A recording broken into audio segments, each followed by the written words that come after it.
Welcome back to Obituary. I'm Mr. Spencer Henry.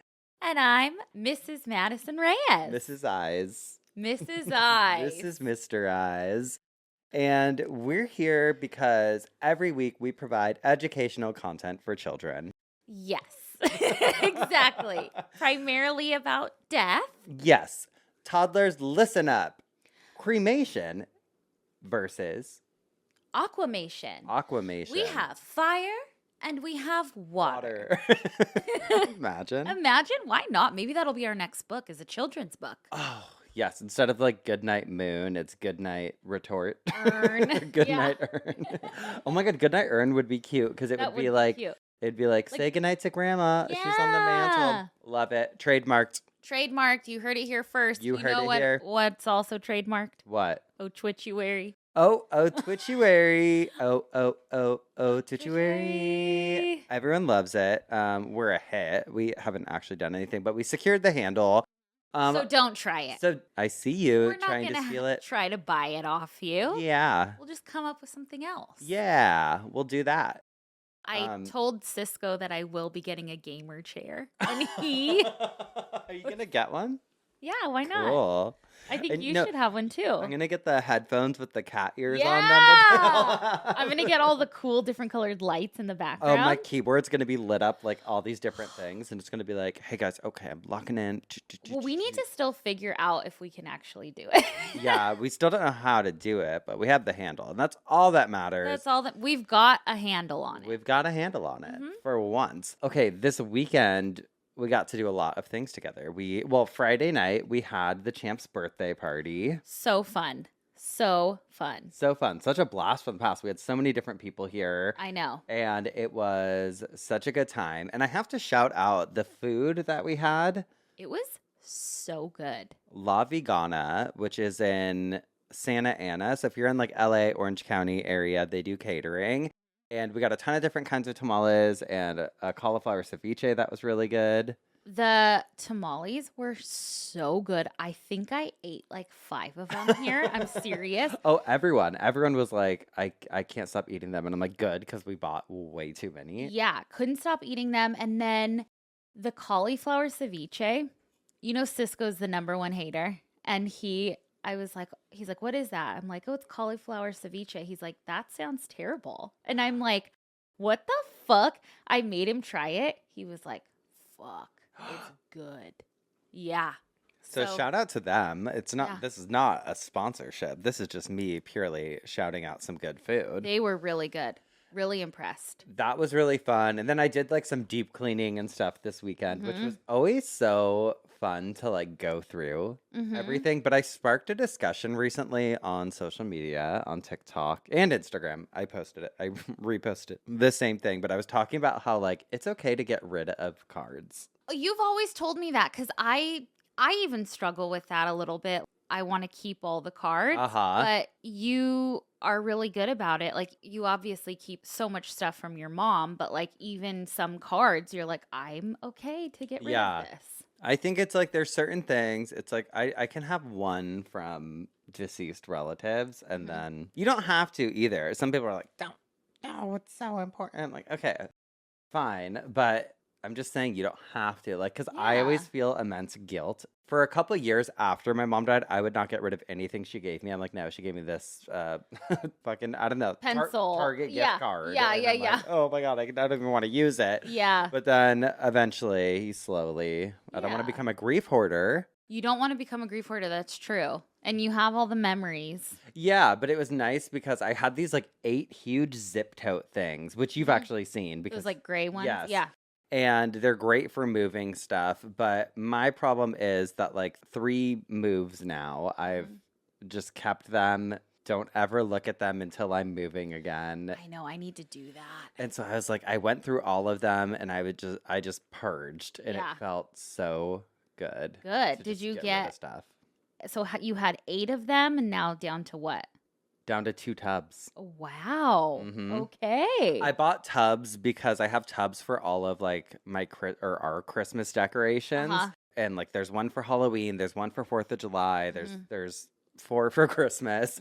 And so I was like, I want to get matching tubs so that just like when you open the shed, that it's all just Yes, matching. absolutely. And so I did that and I was like going through stuff. It's always like a weird sentimental thing too, though, because you find certain things and just God bless.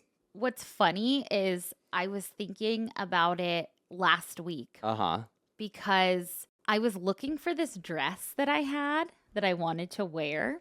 But when I was moving a couple months ago, I was so frantic. You know, my energy was frantic for like a month straight. And I just threw out everything and donated everything. And I realized, I'm like, I was not thinking clearly. I fucking donated so much shit that I would never have donated in the right mind. Yeah, but you're just kind of in that space. See, this was, just more so just going like doing a deep clean. So No, yeah. It was more, I did make a huge donation pile for Goodwill, but I'm also like trying to have that mentality with clothes, especially, which is why I started my vintage rack, was honestly because I was like, these clothes are clothes that I like sourced. I found these.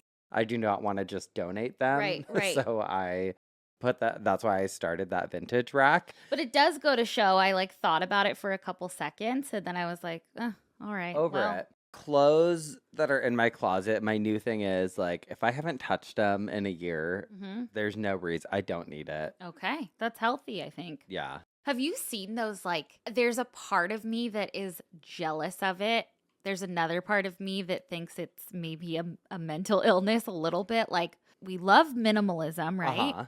But then there's the extreme minimalists who, I saw this one girl's TikTok and she had like 3 pairs of pants, 3 shirts, 3 sweaters. A capsule wardrobe. It was so capsule though that like when she packs to go somewhere, she packs her whole closet. You know what I mean? I'm too messy of a person and too hard on the things that I wear that there is no way that would be the case with me. And you're also a spill on yourself type of person. Always. There's no way that I could have a capsule wardrobe because it would not work out well. I also like I like having some fun clothes. Like I love all my like cowboy shirts with fringe and stuff, but I'm keeping those. Yeah. But yeah, I think there's like definitely a balance though between like minimalism and maximalism. Like I want to have things, like there's things that I like or things that I've like antiqued that I think are cool that I'll always keep. Like I have a box full of like vintage ashtrays and like I love them. I also think about them though. Sometimes I'm like, when is there going to be, I don't smoke, like when's there going to be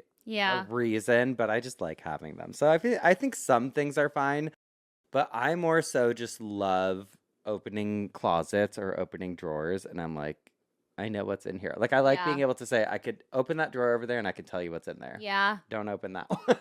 Okay. I fear that I'm going more maximalist now. I don't judge it for other people because I love when I go to someone's house and they're a maximalist and but they do it right. Because there's also a fine line between maximalism and hoarding. Yes, absolutely. I'm organized, but I do feel like I'm starting to collect things a little bit too much. we need room for all our video games. I know. Oh, and then you came over also on Monday night this week. Oh yeah, we watched Monday Night Football. Monday Night Football, baby. No, we watched the Love Island reunion and it gave us nothing. Nothing. The only thing I was happy about was that they showed more of the heart rate challenge. If you know, you know. We're not going to harp on this. You don't got to press fast forward too many times. But it was boring. Boring and dead at Huda telling Andy Cohen like, I can't talk about my relationship. It's Netflix. Yeah. Which is going to be my new thing I say when people want to talk about something that I don't want to talk about. I can't talk about it's Netflix. It's Netflix. They told me not to. But yeah, they gave us nothing. Gave us nothing, man. I really am giving Miss Rachel, aren't I? With your overalls? And my shirt. I love it. It's giving conservative. It's giving conservative Madison. Giving farm girl. It's giving local. It's giving girl next door. Ooh. Giving Chucky. With the red hair, you'll never be able to escape the allegations. I know. Well, should we get into a little listener email? Let's get into it just a little bit. Let's get into it. So, hey girlies. Hope you and all your doobie scoobers are doing well. Please keep me anonymous. I'm writing to you both with 3 things on the docket. Thank you, Melissa. Melissa. I was like, fuck, did I say her name? No. First, I'll stroke your egos. Oh, thank you, baby. Then I'll share an interesting find. And last but not least, I'll cover the story pertaining to the title of this email. Feel free to skip whatever you want. I know I ramble. We will not pass up on hearing about you stroking our ego. I want to thank you both for all your hard work, love, dedication, and respect to covering the world of death in both obituary, cult leader, and gossip's bridal. You both have helped so many lose their fear of death and brought awareness to all the things that go into dying that no one prepares you for until it's forced upon you. So nice. I know. I cannot stop singing your praises to anyone who will listen, which is an unfortunate amount of people because this bitch won't shut up. I love you. We get that. It's also thanks to Obituary and Cult Leader and all my years of listening. I'm talking Instagram story days. Oh, That's shit. an OG cult babe. That I finally got my shit together and settled on a career path. Funeral directing. Hell yeah. No clue when I'll finish schooling since I'm poor and it's a whole ordeal, as it should be, to get licensed. But I'll get there one of these days. So, all my love and respect to you both, and I can't wait to see where our journeys in death take us all next. I know, I can't wait. Now, on to part 2 of this email. Since I'm a bitch in school that's also working full-time and occasionally doing side gigs, I need a planner, like I need air, or else I'll forget everything. In my hunt for a new yearly planner, I found a death planner. Okay, so that's a little misleading, but it's basically a little journal to help someone gather all of their end-of-life information into one handy little book. I love that. I love that too. I thought it was so cool, and I'm resisting the urge to get it for everyone I know for the holidays. Don't need to ruin another Christmas, but God, I am tempted. Anyway, just thought it was neat and figured y'all would too. I love that. Now for the good shit. Since I want to go into funeral directing, I'm doing everything I can to make my application to the mortuary science program in my state as badass as possible. Since the cohort only opens once a year and only accepts 25 students a year, I gotta make my application look real nice. So, to do that, I started interning at a local funeral home that partners with my school. My internship was to do on-call body pickup for 1 year. I would essentially get a call from someone at the funeral home letting me know a pickup is needed, who it is, the location, details on height and weight, and where they were going. Medical examiner, different funeral home, our funeral home, etc. I would then decide, based on this information, how many people I would need to come with me to ensure a swift and easy pickup. I'd then haul ass to get dressed in appropriate attire, call all the folks I need to, drive to the funeral home, switch out for our retrofitted minivan, and start to drive to the location. There's a lot more that goes into it, but I want to get into the story. So one night I got a relatively routine call. An elderly man passed at home from a potential heart attack. He was found by his grandchildren, who became concerned when he wasn't answering their calls. Paramedics, firemen, and police pulled up to the scene and pronounced him dead upon arrival. Our funeral home was within the district for pickup, so that's what we came to do. It was just me and my coworker, we'll call him Jackson, who's an over-caffeinated 20-year-old that I can't help but treat like a younger sibling. He's a total sweetheart, and we work amazing together on call, but we have a hard time keeping a straight face when left to our own devices. So here we are, rolling up to the scene in our clunky minivan and a horde of the deceased family on the front lawn, surrounded by police and firemen. It wasn't out of the ordinary, but it was odd so many of the emergency response folks stayed behind. We go up to introduce ourselves, offer support to the family, and gather information on where the deceased is located in the house. It's at this moment that one of the officers pulls me aside and basically tells me that the family should not see the deceased man when we bring him out of the home.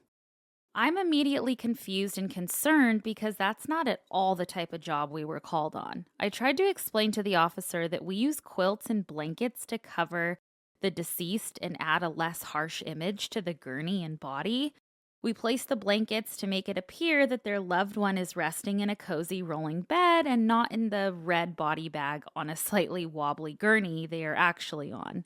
We only cover the face, fully zip them up, or completely remove family from the scene if it's a traumatic case, which this wasn't supposed to be. But the officer will not back down, so I tell him that Jackson and I will go inside, assess the situation, and make the appropriate call from there. The officer finally lets us know that the deceased is in the upstairs master bathroom, so that is where we go. Once inside, Jackson beats me upstairs and to the deceased, and I'm horrified when I hear a distant, "Holy shit." I'm scared shitless that I might have just brought my youngest and most inexperienced coworker to a potentially traumatic scene by accident, and I'm immediately trying to rack my brain for any details I potentially missed when I first got the call. I hit the stairs running, and when I entered the bedroom, I saw Jackson with his hand over his mouth, back turned to me, shoulders shaking as he stands next to the bathroom door. I go straight to the bathroom, reopen the door, and inside I find our deceased resting on the toilet as expected.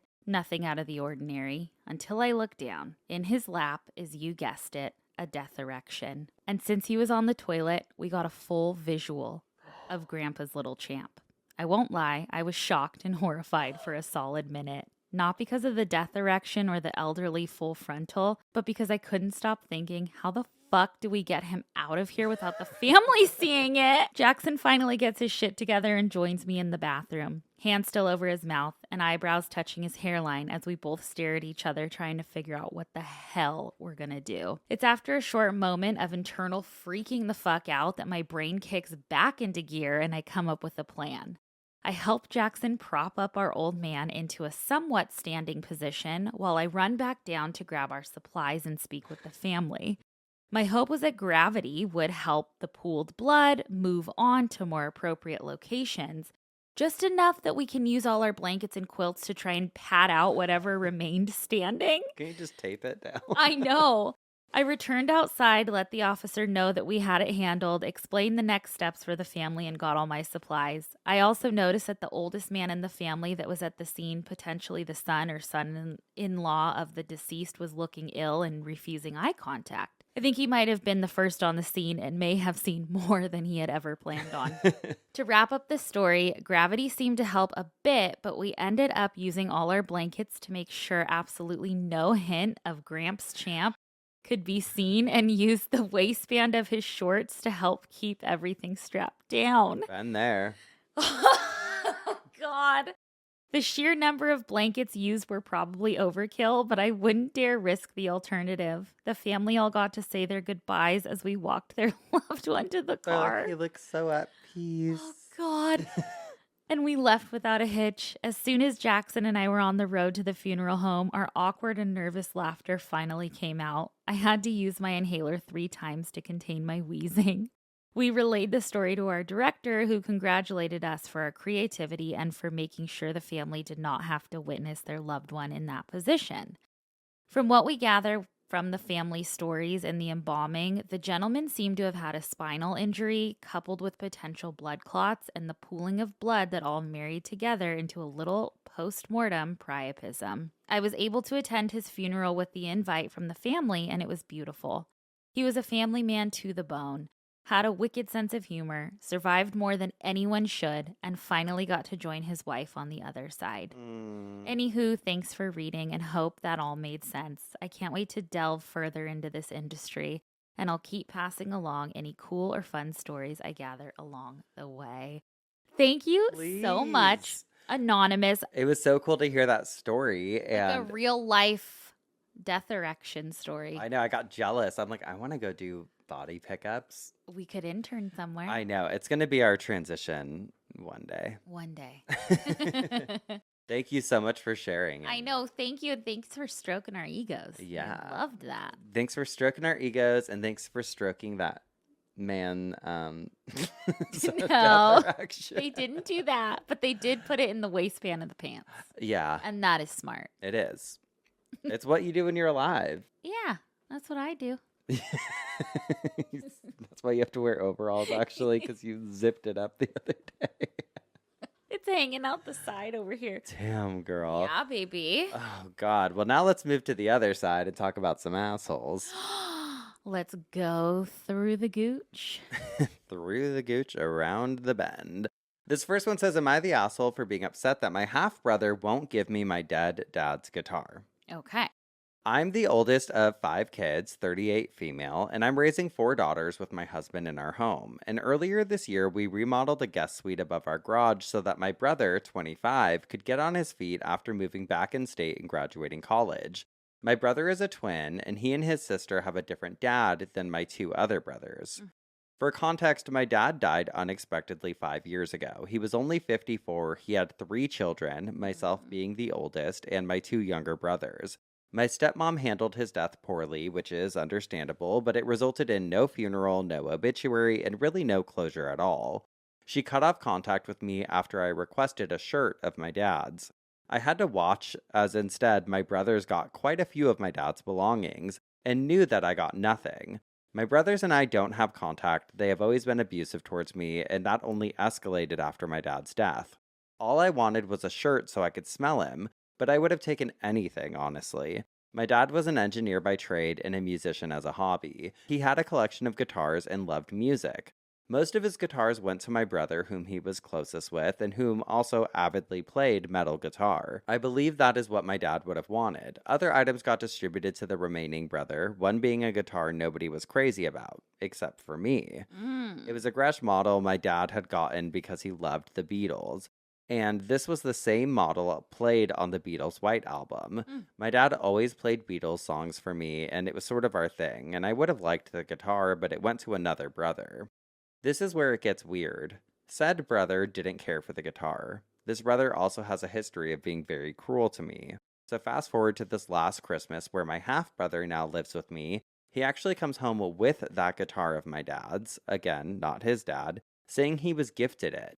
I was crushed. I do know this was done just to hurt me, but I also know that my half-brother didn't mean to solicit that type of thing. Furthermore, he doesn't even know how to play it. Myself and even my mom sort of explained to him that the guitar was my father's and had great meaning to me as I was cut out after my dad died. The guitar remained in his possession collecting dust, however. Recently, my half-brother announced that he found a new place and will be moving, and I decided to shoot my shot and ask if maybe he could leave my dad's guitar behind, explaining how much it meant to me. It sucks because the guitar was never a gift to him from my other brother, it was a fuck you to me. But my half-brother wouldn't entertain it for a minute.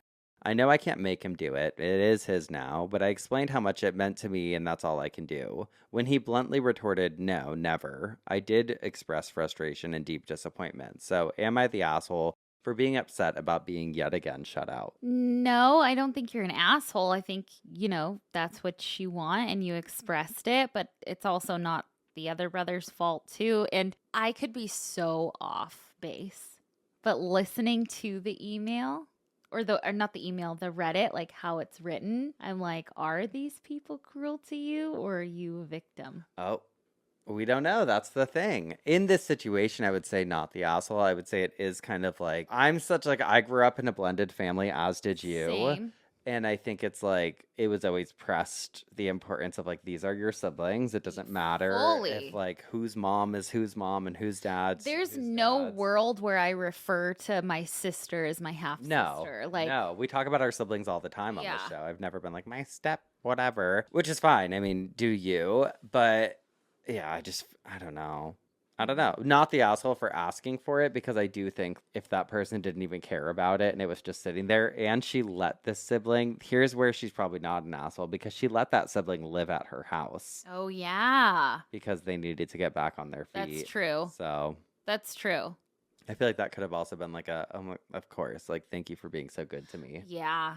So. Yeah, absolutely. know. That's complicated. We need to know a little bit more, Yeah. but I'm sorry. Okay, and then we have this other one that says, am I the asshole? Tension after my father passed away and I had to leave 36 hours later because of my in-laws.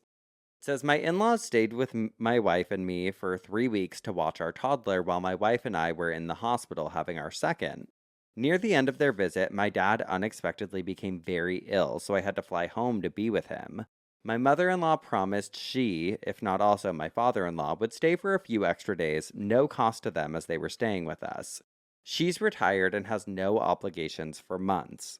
Sadly, my dad passed away the first day I was back home. That's rough, right after having a second baby. That's really rough. And later that day, I was told my in-laws couldn't extend their stay. They had zero reason other than telling my wife they were tired, as though I wasn't after caring for a newborn and watching my dad die, and they just wanted to go home.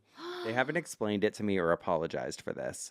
As a result, I had to leave my hometown and grieving mother 36 hours after my dad passed. I had to go care for a newborn and toddler while still in complete shock and utter exhaustion so that my in-laws could go back to their cushy life. Oh. They want to come visit in less than a month, and when I told my wife I'm not comfortable with that, given what they did, my wife said it made her uncomfortable and overwhelmed. She agrees that what they did was awful, but won't say anything about it to them, and expects me to just accept them visiting despite how I feel. Am I the asshole if I set a boundary and insist I'm not comfortable with them coming so soon? Or perhaps even just until we have a conversation? It's not just that they left me high and dry when I needed them the most, it's that they didn't even reach out to me to explain or apologized. I'm very hurt and angry. Oh, I'd be pissed. I'd be pissed too. Set that fucking boundary. Yeah. It's so hard and complicated because in-law stuff is so complicated, right? Yeah. But like, you can absolutely set a boundary. That's family, is you show up for each other. Like, especially when something like that happens. If someone has a fucking newborn and then a day later their dad dies, it's like you can put your shit off for 2 days to like. Right. Yeah. And guess what? Everybody would understand too. If you had plans, if you had work, if you had whatever. Crazy. Yeah, that is crazy. No, I'd be like, you guys don't get to come. Sorry. Yeah, I'd be like, I don't want you in the house. I'm pissed off right now. Yeah. And I would tell my wife that too. I'd be like, no, actually, the wife's also an asshole in this situation because I'd be like, you need to fucking talk to your parents. Yeah. You need to put the boundary because when it's your parents, you have to do the boundary setting. You do. You absolutely do. Yep. That's tough though. It is Sorry. tough. Sorry about your loss. Sorry. They're not listening. Oh. They're not listening. Oh, maybe. I mean, who fucking knows? Who knows? Stranger things have happened. Who knows? We've got 50 million listeners. Most downloaded podcast in the world. Oh my God, didn't you know? We're having Taylor Swift on next week. Yeah? Allegedly. We are allegedly. We're allegedly having Taylor Swift on. Allegedly, we're having Taylor Swift on next week. Tune in. You don't want to miss it. It's going to be the most downloaded episode on the internet. Tune in, allegedly. You don't want to miss it, allegedly. All right. Well, I am up first this week, allegedly. Do you have a side bitch for us? I allegedly do. And I was laughing. Okay. This is from the Humboldt Republican, Wednesday, January 17th, 1962. Mrs. Sexy writes Friday. Ooh. Services will be held at 2 p.m. Friday at the Methodist Church for Mrs. 11O Sexy 65. 11O Sexy? That's what it's written as. Who died Tuesday at the home of her sister, Mrs. Ruth Barrett. The Reverend Fred M. Schultz will officiate and internment will be at Union Cemetery. The Lindhart Funeral Home is in charge of arrangements. Mrs. Sexy was born October 30th, 1396 to Charles W. Thompson and Susan. How old was this bitch? 300. She was raised in Dakota City and taught school in Humboldt County for 16 years. Is this written by fucking AI? No, this is literally from the newspaper archives. What the fuck? There's a major fucking typo. It goes on to say she taught school for 16 years and married 11O Sexy on December 30th, 1945. Same name. Yeah. Mrs. Sexy was a member of the Methodist Church. Survivors are her husband, one stepdaughter, and then it lists everybody. But yeah, it says that her birth date was October 30th, 1398, and she died January 23rd, 1962. So she was almost 300. Good for her. Good for her. How is that real? Sexy. I don't found that? Yes. What the fuck? Isn't that crazy? God, love her. Love. Rest in peace, Miss Sexy. I know, baby. Imagine your last name is Sexy. There's a lot of sexy last names. There are. Yeah. Yeah.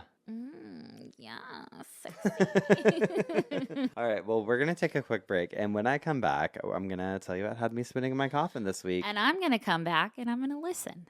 Okay, we'll be right back, both of us. And we're back. Spencer, what had you spinning in your coffin this week? Oh, bitch. I was scandalized in my coffin this week. Ooh. Mm-hmm.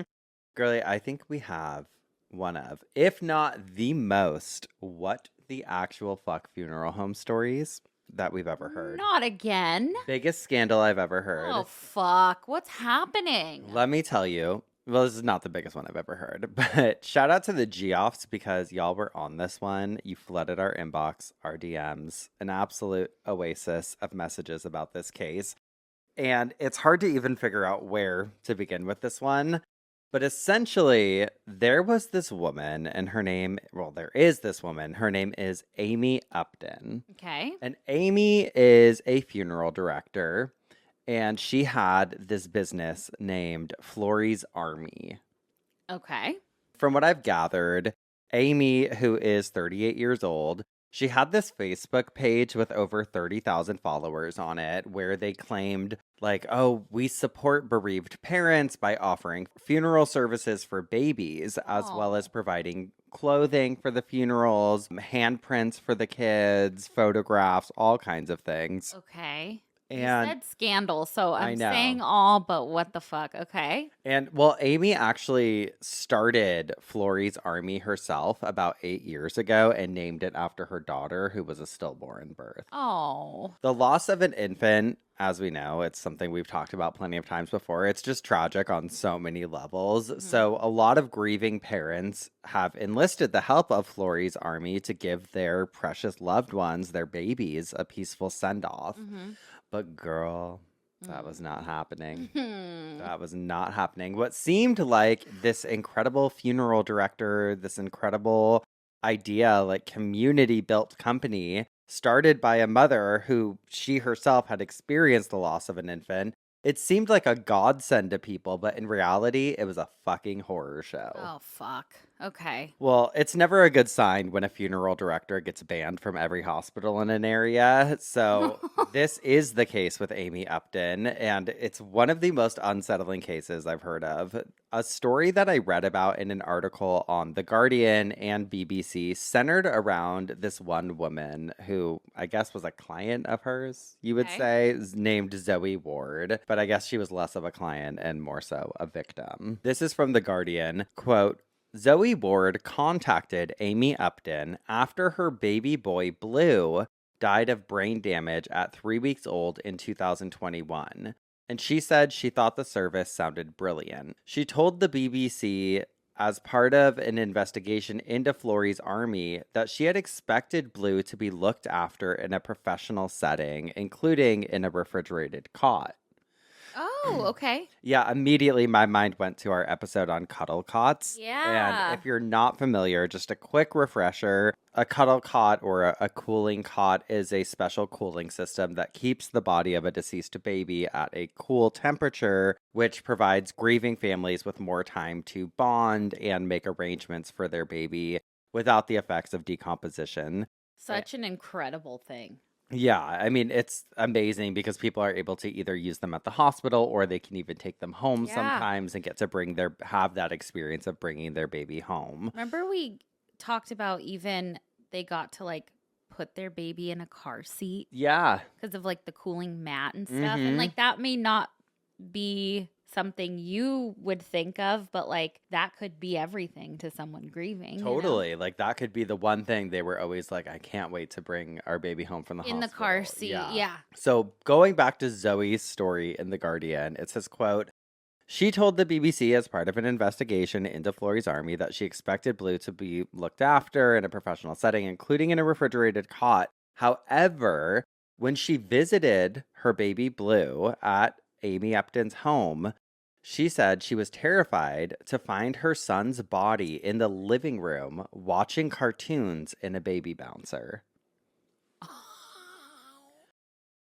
What? I'm not laughing because it's funny. I'm It's laughing. I'm in shock. Shocking. What? Quote, I realized it were blue, and she, talking about Amy, says, come in, we're watching PJ Masks, which is What? which is a cartoon. Yeah, I Like, know. come on in. There's a cat scratcher in the corner. I can hear a dog barking, and there was another dead baby What? on the sofa sitting there watching cartoons as well. Are you fucking kidding me? It wasn't a nice sight. I rang my mom and I'm saying, this ain't right. I was screaming down the phone saying, it's mucky, it's dirty, he cannot stay here.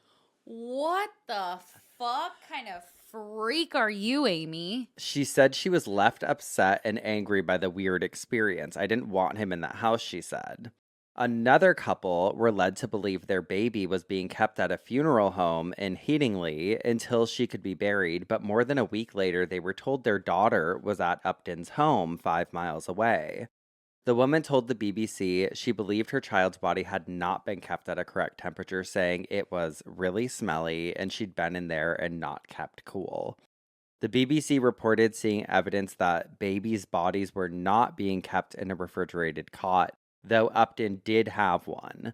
The woman's mother said it was just crazy. If I told somebody of this story, they'd think it was a horror film. I was just thinking, I'm like, this is a horror film. The hospital's trust said it had been notified of several serious concerns over the past few years, which had been raised with the police, external safeguarding services, relevant regulators, and the coroner's office. The trust said it had nothing monitoring Upton's attendance at Leeds' two major hospitals, St. James and Leeds General Infirmary, since 2021, and they had since banned Upton from its maternity wards and mortuaries. Rabina Tyndall, the chief nurse at the trust, said some families have believed services are linked to or supported by the trust. We must be clear that neither Amy Upton or Florey's Army is endorsed by or associated with Leeds teaching hospitals. There's one more part I want to read of the article. It just says, quote, since 2021, we have had specific safeguarding measures in place, including monitoring Amy's attendance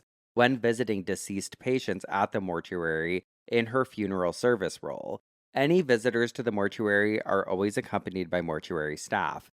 Any handover of a body is undertaken in line with trust policies and procedures and takes place to an authorized funeral director, end quote, which Amy was. I mean, she was a funeral director. Fuck. I'm just like, can you even fucking imagine? I can't imagine that scene. Losing your child, Uh-huh.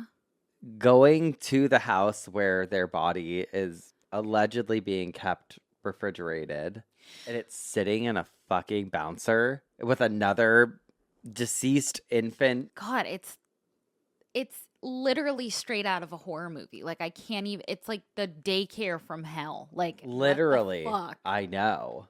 I needed more info because I just needed to understand this more. And there was very little information out there outside of the article that was in The Guardian and the BBC article. So I went on a deep dive through the Facebook page of Florey's Army. Okay. And honestly, I felt even more shocked because it was shocking how much good Florey's Army did for people. Okay. It makes the lack of care regarding the corpses so surprising because I was scrolling through and there are so many posts where she's literally collecting handmade funeral outfits for these sweet babies who have passed away.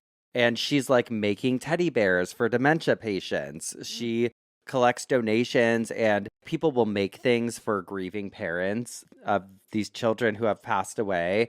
And she'll completely set up these organizing efforts to get them out to people. Like, even some of the comments, I saw her responding from the account. And she's like, oh, if you don't live local, just, like, give me your address. Like, I'll handle it and make sure these clothes get to you and stuff. So, like, She seems like an angel. totally seems like an angel.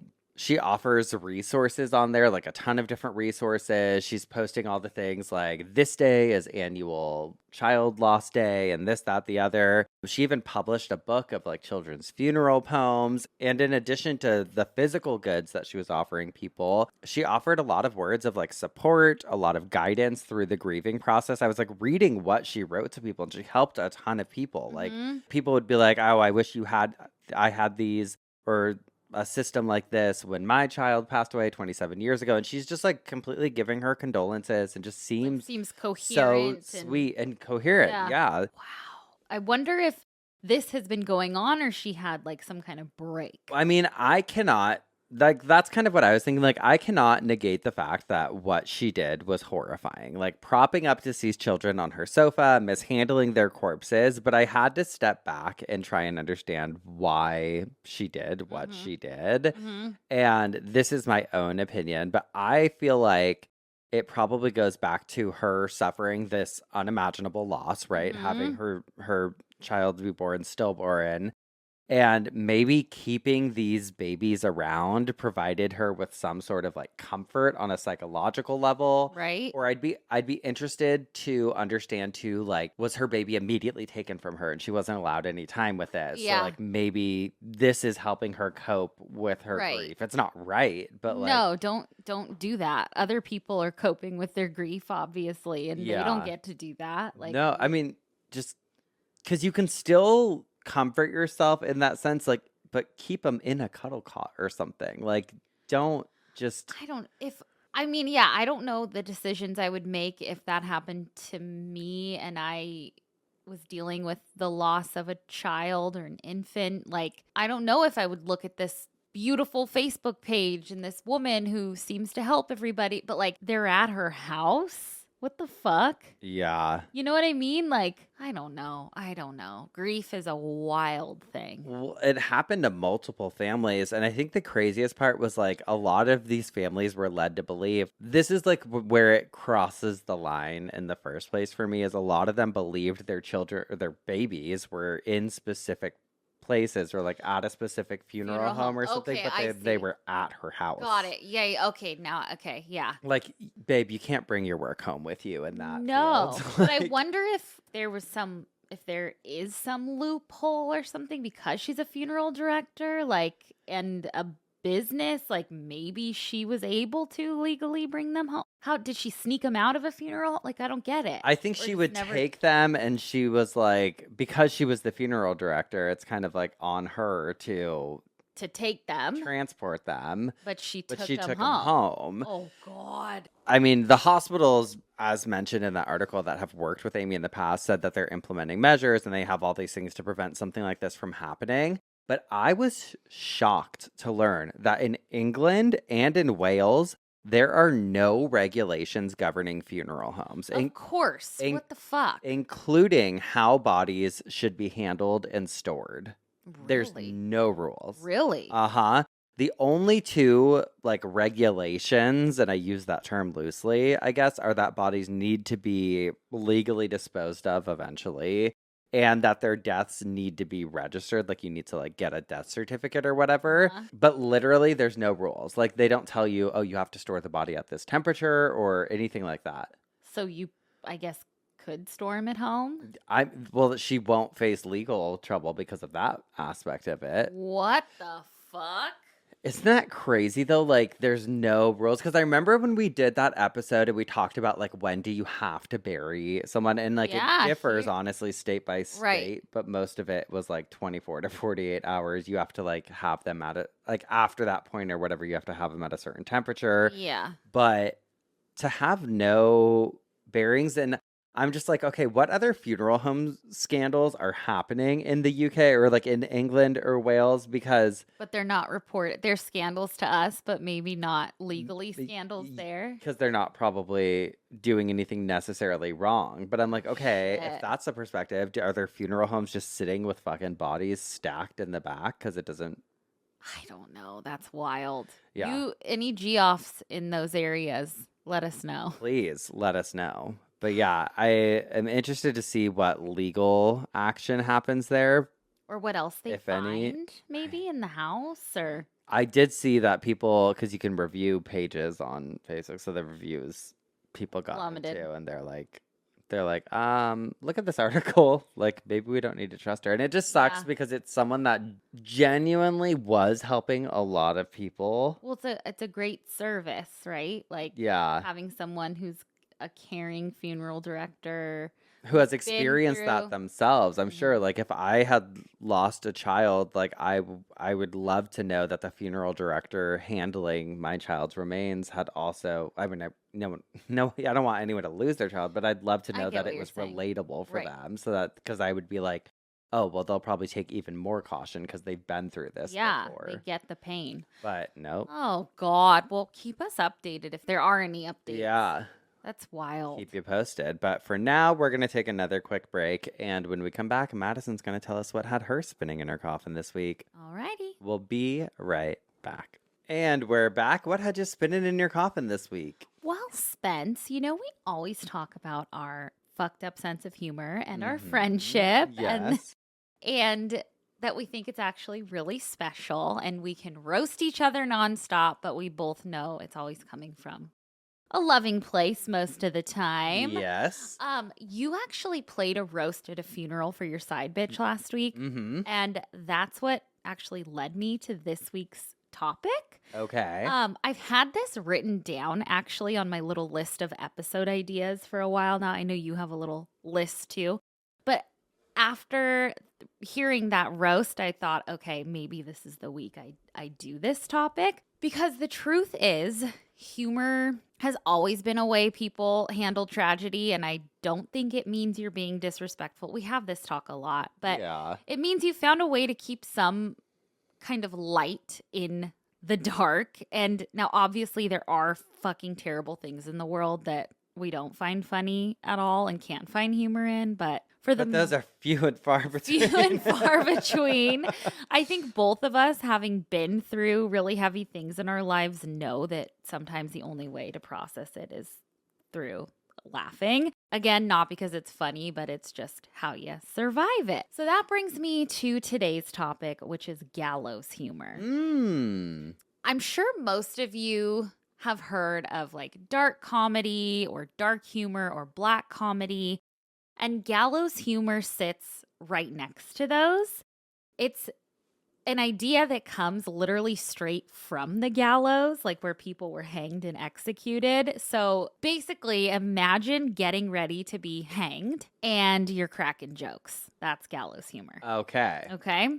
But it's not just about executions, soldiers in trenches and in war, doctors and people in the medical industry, and as we know from many listener emails, families sitting at funerals for their loved ones like have always used humor to cope. Sure. But getting back to the gallows, we know in medieval Europe, and honestly up until they put executions behind prison walls, that executions were a huge town event. It was like a fair almost, And we've talked about how some executioners were performers themselves, and it was kind of like this show. Well, in some cases, the executed or the executees became part of the performance. And I know that if Spencer, you and I were at the gallows being executed, we would still be trying to put on a fucking show. Yeah. Okay, so I have some examples, some real life, like documented examples that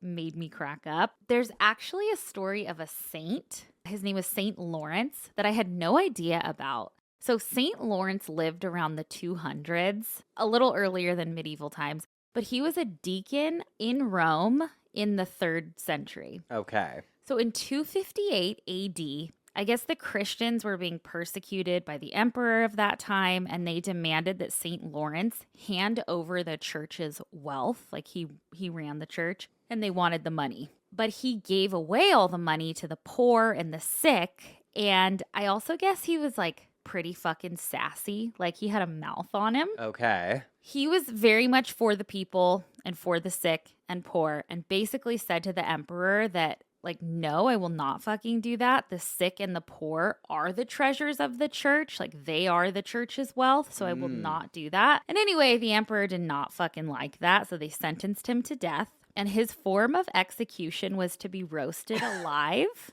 on a gridiron. I'm just laughing because I'm picturing, like, if one of us was about to be executed, like, if we were there. Okay, picture. It's like 1300s. Okay. You're on the executioner stage. Okay. They're about to drop you through that thing. I would be like, girl. Or like when they drop you, I'd be like, Really did it this Your- time. your face looks fucking crazy. Not you getting boiled alive. No, there's some stories. Like, so up our alley. I love St. Lawrence for this. Okay, so he got put on a gridiron. But why this instance is brought up so much when talked about gallows humor is because at his execution, when he was literally being roasted alive, I guess he yelled out to the executioner, "Turn me over. I'm well done on this side." Hell yeah. Fucked up. I love it. You got me. You got me, honey. I'm well done over here. Turn me over. Oh my God. Okay, but something I think unintentionally is very funny, but also dark, is what kind of saint they made him, which sent me down kind of another rabbit hole. But he is the saint for cooks, firefighters, Oh, and shit. comedians, to name a few. There you go. Okay, but I was down a Reddit rabbit hole on Today I Learned on that thread that talked about St. Lawrence, and someone commented, and I'll link it so you guys can see it, but it said, quote, "The Catholic Church must have an ironic sense of humor when it comes to making saints. Saint Bartholomew was skinned alive, so he was made the patron saint of tanners and leather makers. Saint Sebastian was tied to a post and shot full of arrows. Now he is the patron saint of archers. Saint Catherine is patron saint of craftsmen who work with wheels, like pottery, thread spinning, etc. She was tortured and broken on a breaking wheel." Damn. Isn't that crazy? Yes. Fuck. Okay, but another example of gallows humor was Sir Thomas More, who died at the gallows. So Sir Thomas More was kind of a big deal in England in the 14 and 1500s. He was Lord Chancellor, which basically means like the right-hand man to the king. And guess who the king was? Dun, dun, dun. King Henry VIII. King Henry VIII. So King Henry broke away from Rome and named himself the head of the Church of England. And this caused a bunch of drama between he and Thomas More. Sir Thomas refused to acknowledge King Henry as the head of the Church of England. So King Henry, doing what he does best, had him beheaded. But at the gallows, on his way up the steps, I guess they were like wooden and kind of wobbly. And he told the executioner, like, "Sir, please get me up there safe, because coming down, I can handle it myself." And then he was being beheaded. So the executioner was like ready to behead him. But he was like, "Oh," and he moved his beard. And he's like, "This didn't commit treason. Like, there's no reason for you to." You. My beard. Oh no. But people watching his execution were stunned because he was just cracking jokes about to be beheaded. And like, he looked really brave and cool. And I think he became a saint later on. Like, they made him a saint later. Okay. Okay. And then we have another story that is literally peak gallows humor from 1856. There was a man named William Palmer, and he was nicknamed the Prince of Poisoners in the Victorian era. Apparently, he was an actual doctor, but poisoned people with strychnine. And it is said that he allegedly killed a ton of people, but he was only convicted of one murder and then sentenced to death by hanging. A year later, when it was time to hang him, I guess a crowd of 30,000 people gathered to watch his execution. Oh, shit. But as he walked up to where he would be hanged, you like stand on a little trap door, like the noose around your neck and then trap door. Well, I guess he stepped on it and he looked at the executioner and like loudly, he was like, "Are you sure this is safe?" So good. I love it. But as much as we love these little zingers and one-liners, I really wanted to see the psychology behind it, like what psychologists said about it, because we obviously know it's a coping mechanism, right? Like, I understand that it gives us a tiny bit of control in situations where we feel like we have no control of, or we hear things that are so awful and it feels out of control. But I was like, I get all of that, but am I doomed? Like, am I a fucking bad person? like why do I laugh in situations or like make jokes? And I know you're the same way. Like, No. ah! I mm-mm. Oh, no, he doesn't. I don't laugh in inappropriate situations. Oh, okay. Well, I know a lot of you Geoffs do. I hope you get help. I know you guys all have gallows humor. But I'll have you know. In the gallows.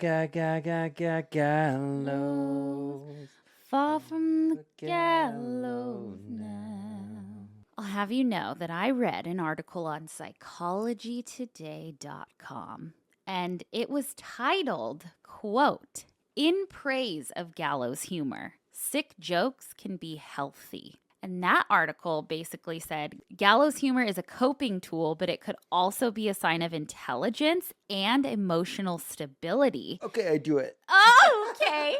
And they even cited this 2017 study from Austria of 156 people where I guess researchers gave participants a bunch of dark jokes and like measured who got the humor.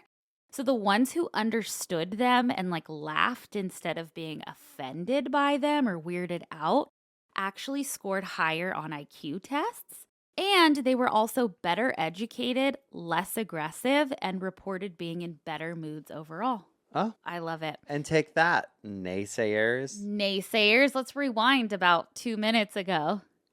What were you saying?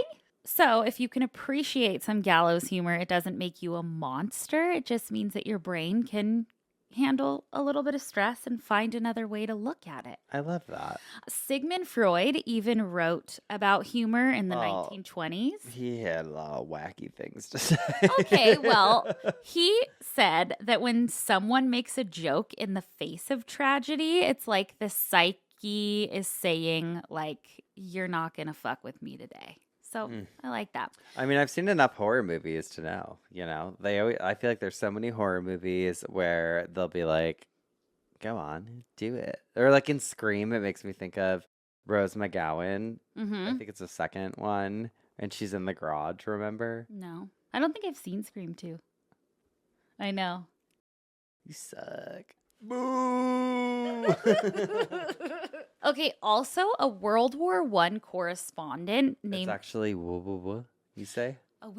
Philip Gibbs described trench humor. He was talking about trench humor, basically gallows humor, but trench humor, and saying that it was protective armor of men's souls. And then today, doctors, nurses, EMTs, first responders, they all kind of rely on gallows humor to get through constant trauma that they see. But lastly, I was over on Reddit again on a gallows humor thread with the widowers subreddit. And I wanted to read this post in some of the comments because it made me smile. You'll see. So it's Reddit. It says gallows humor. Has anyone else's sense of humor got really dark since your person died? Mine certainly has, and I'm a bit worried about going back to work and making things uncomfortable. As an example, a friend called me yesterday and invited me for a drink. We used to work together, so he knows my pay date, and he joked, "I guess you're paying this time as I don't get paid for 2 weeks." To which I responded, "I'm a fucking widow, dude. I have a house to run by myself."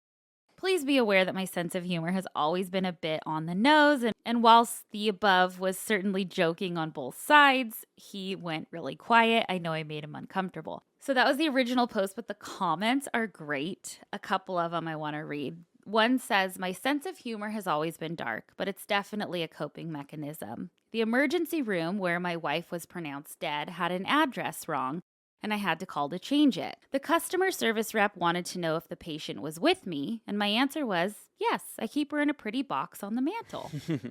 Another one said, "Also, the messed up sense of humor kicks in when annoying people try to pry their way into my business and ask me how my fiance died. When I say annoying, I mean people that rarely ever speak to either of us over the last 10 years, but somehow feel entitled to personal information about her. So I just lie and say dumb stuff like, she died in a knife fight down at the French Quarter.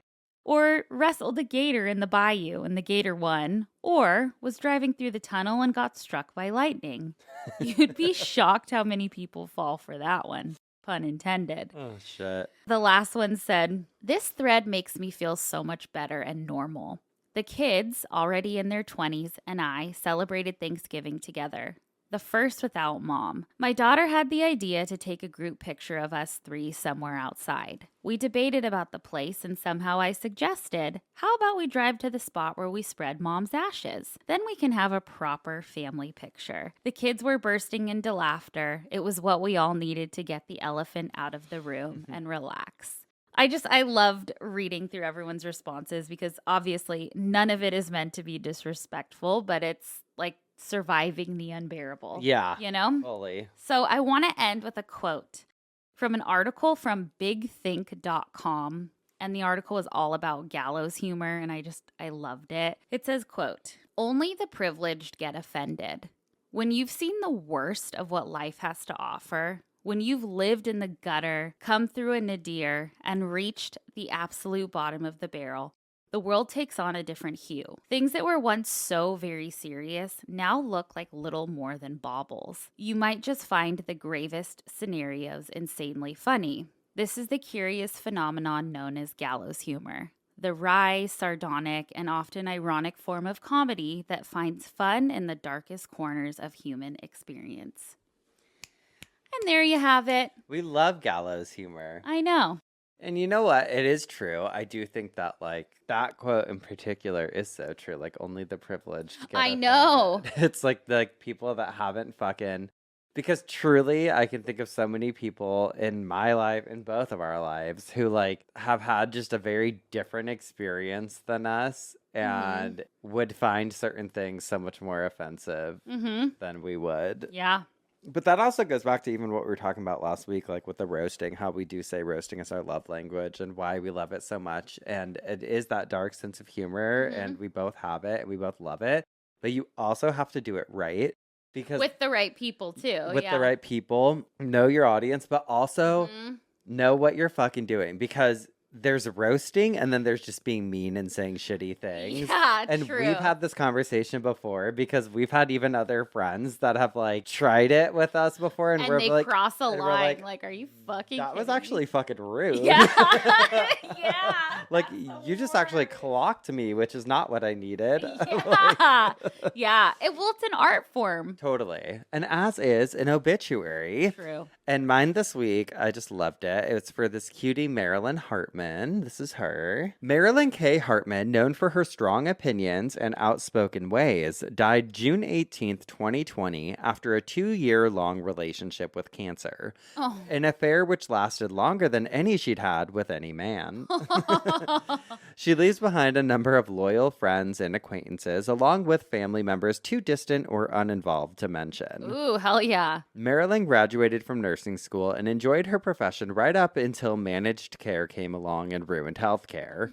Mid-career, she attended the New England School of Art and Design and majored in interior design, but quit before earning a degree due to finding the whole thing a chore. It was suggested that she change her major to fine arts, but she rejected the notion because the idea of starving did not appeal to her. I love her. She retired the second she could and opened her own business offering garden maintenance and pet care. She gave this up when she moved to Western Massachusetts in 2013 in search of a quieter lifestyle and desire to be closer to the meditation center where she'd become involved. Illness cut short her desire to obtain an MFA in creative writing. However, she did get almost halfway there. Her stories were never published because she never, despite encouragement from her instructors, tried. Marilyn loved the outdoors, and due to an insatiable proclivity to adventure, she traveled most often alone to places that were beautiful, albeit a bit scary. She loved to follow wild animals in the woods and traverse paths unknown. Unable to resist an opportunity for adventure, she oftentimes took risks, causing considerable anxiety to her friends and, at times, herself. A steward for the earth, she did volunteer work for Oceana, Greenpeace, and the Sierra Club.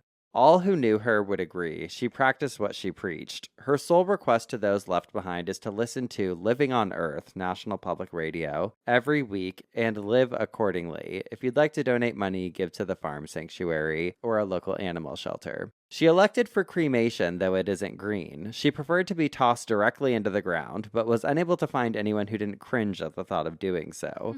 Her ashes will be buried directly into the dirt by a trusted friend, and an acorn will be placed on the ground above her, which will eventually provide food and shelter for those living in the wild.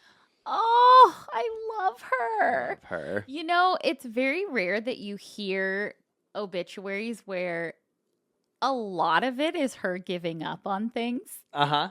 And I love it. I love that too because we love to give up on things. Well, I think it's smart sometimes. You have to, because if you don't give up on things, you don't make room for new things. Mhm. And I mean that, like, we both love hobbies, and we'll hop from hobby to hobby to hobby to hobby. Yeah. Then certain things, We know when it's time to give up things. we know when it Yeah.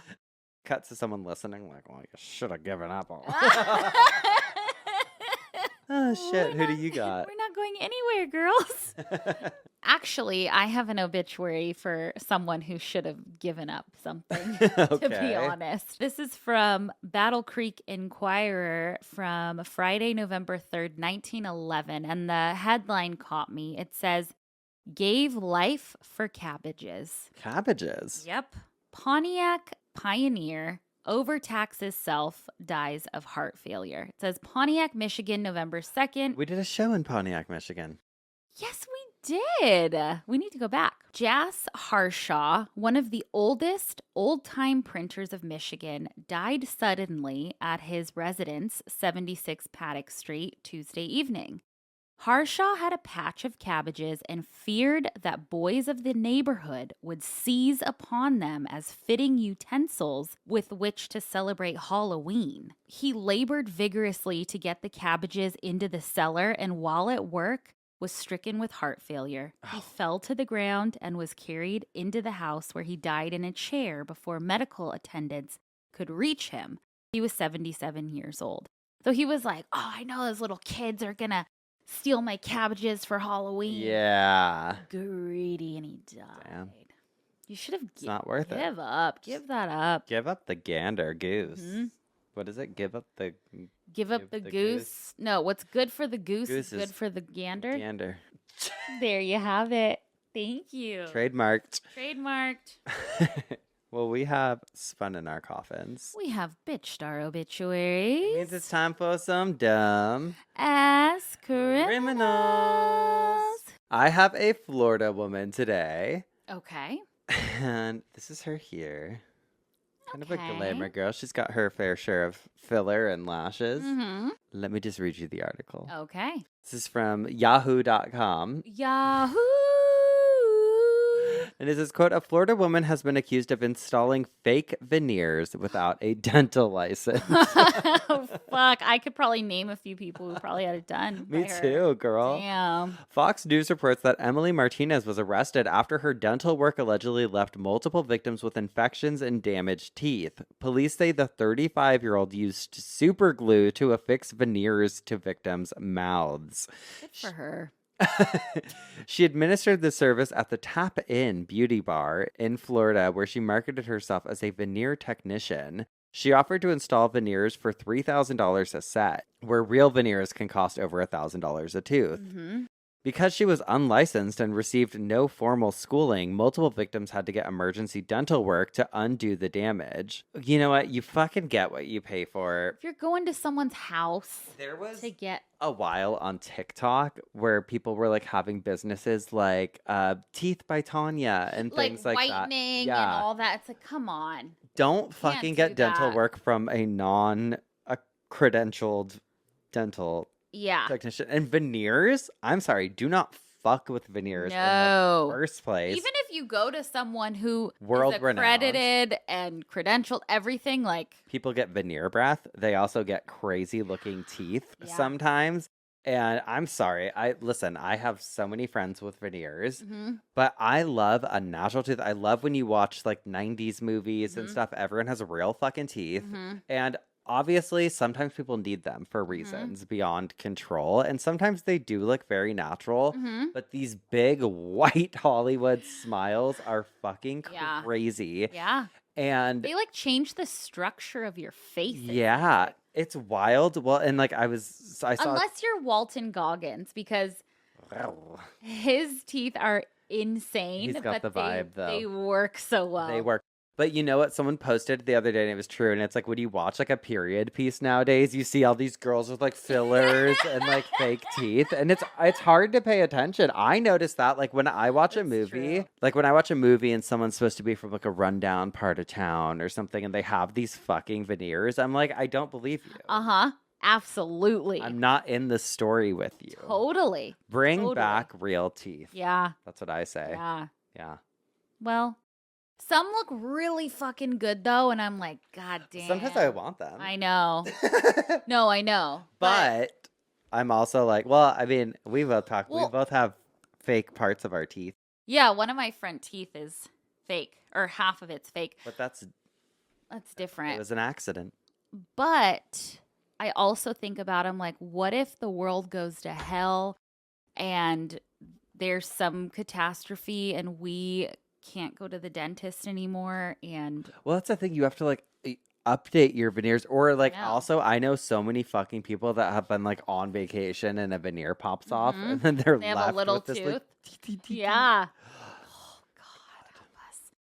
All right. Well, I have somebody who you wouldn't think would get arrested, but I have a Florida man. And Uh-huh. This is from July 24th. already believe he would be arrested. Of 2025. I know. No, but it was actually Chucky from Chuck E. Cheese. He was arrested. What? Yeah. What'd he do? Well, it says this is from CBS News. It says Florida man in Chuck E. Cheese mouse costume arrested in credit card fraud. Okay, so basically there's this man, he's 41-year-old Jermel Giroux Jones, and he was arrested at Chuck E. Cheese, it seems at his job, and he was the mascot, the Chuck E. Cheese mascot, and police walked in, they got him for the credit card fraud. I have a video of the incident. Let me show you. Is he arrested in the costume? Yes, at a birthday. Hell yeah. Look at him. What could be more innocent than taking the family to Chuck E. Cheese for some pizza? Well, usually nothing. Unless police come in and bust Chuck E. Cheese himself. Children at a With Chuck E. the Cheese in mask Florida on. sat there Look stunned at- while officers handcuffed an employee dressed as the popular mascot. Charges against him include credit card theft and possession of another person's ID. Chuck E. Cheese says they've taken the appropriate action concerning the subject employee. Okay. It was Police come in. It was nice that the police took him outside before taking the mask off to not scar the children, though. Yeah, but I have another video. New details. Okay. You just have to hear this first little thing from Fox 35 News. The arrest of Chuck E. Cheese, or at least the man who was dressed up as one. It happened at a restaurant in Tallahassee. But a family from the Villages witnessed the entire thing while on vacation. As Fox 35's Randy Hildreth found out, it was a visit the kids will likely never forget. Chuck E. Cheese got arrested. It's been the talk of the Gegenheimer family for the last. Chuck E. Cheese has also gone downhill, I feel like. It is It's kind of insidious, huh? Kind of sketchy. 1,000%. They're always in not great areas, I feel like now. There's one right around the corner for me. There really is. But I think that one might be a nice one. I remember actually we went for I think it was my little brother's like 10th birthday or something. We were in Palm Springs. So I'm sure it was actually because we were always in Palm Springs for his birthday. And we went to a Chuck E. Cheese and I remember me and my mom looking at each other and being like, this place is disgusting. Yeah. Yeah. Like, why are we here? I remember it used to be the fucking place. It was like when we were little, or we'd go to like Boomers or like one of those types of places. Yeah, but Chuck E. Cheese was fun. It was fun. Should we go to one? We could go. We could.